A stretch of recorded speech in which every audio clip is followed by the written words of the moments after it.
The book of Judges tells a tumultuous story. It recounts a period in Israel's history marked by cycles of sin and deliverance. Israel would stray from God. They would face oppression from their enemies.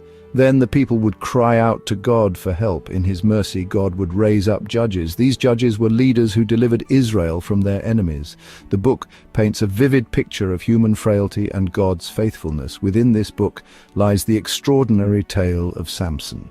His birth, as recounted in Judges chapter 13, offers a glimpse into God's divine plan. It foreshadows the coming of a greater deliverer, Jesus Christ. The story begins with a barren woman. This woman is the wife of Manoah from the tribe of Dan. Her inability to conceive a child was a source of great sorrow. In a time when children were seen as blessings from God, barrenness carried a heavy social stigma. It also pointed to a deeper spiritual reality, the need for God's intervention. Manoah and his wife yearned for a child. They prayed for God's blessing. Little did they know that their prayers were about to be answered in a way they could never have imagined. One day, an angel of the Lord appeared to Manoah's wife. This was no ordinary visitor. This was a divine messenger sent from the presence of God. The angel announced that she would conceive and bear a son. This news must have filled her with both joy and disbelief. Her barrenness was to be overcome by the power of God. But the angel's message didn't end there. He gave her specific instructions about the child she was to bear. This child was to be a Nazirite from birth. He would be set apart for God's service in a special way. His life would be dedicated to fulfilling God's purpose. The Nazirite vow was a sacred commitment in ancient Israel. It was a way for individuals to dedicate themselves to God in a unique and visible way. The vow involved certain restrictions outlined in the Book of Numbers. Nazirites were to abstain from wine and strong drink. They were not to cut their hair, and they were to avoid contact with the dead.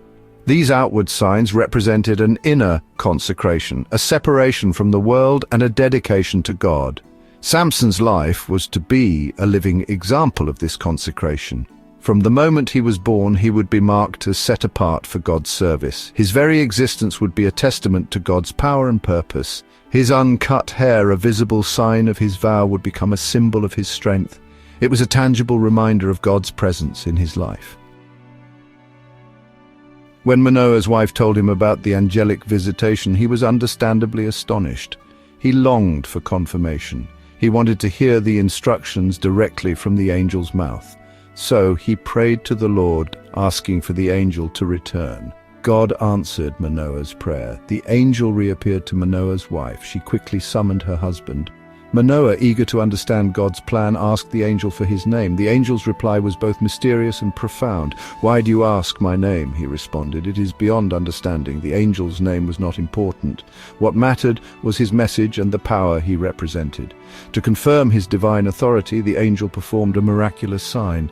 As Manoah and his wife watched in awe, the angel ascended into heaven in the flame of their sacrifice. This extraordinary event left them overwhelmed with awe and wonder. They knew that they had encountered the divine. The story of Samson's birth is more than just a historical account. It is a powerful foreshadowing of the coming of Jesus Christ. Like Samson, Jesus was born of a miracle. Samson's mother was barren. Mary, the mother of Jesus, was a virgin. Both births were announced by angels. Both children were given divine missions. Samson was to begin to deliver Israel from the Philistines. Jesus came to deliver all humanity from the bondage of sin and death. The parallels between Samson and Jesus highlight the continuity of God's plan throughout history. Samson's life, though flawed and ultimately tragic, pointed forward to a greater deliverer who would perfectly fulfill God's purposes. The book of Judges reminds us that God works through human weakness. Samson was a flawed hero, prone to impulsiveness and sin, yet God used him mightily to begin to deliver his people. Samson's story points to a deeper truth: humanity's need for a savior.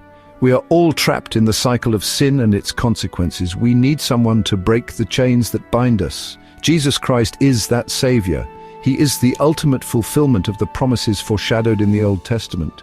He is the one who perfectly embodies the Nazirite vow, living a life of complete consecration to God. He is the true deliverer who sets us free from the power of sin and death. The story of Samson's birth invites us to marvel at God's amazing grace. It encourages us to trust in his plan even when we don't fully understand it, and it points us to Jesus, God himself, the ultimate hero who came to bring us hope, healing, and everlasting life. Are you ready for the next chapter? Just click here to go straight to it.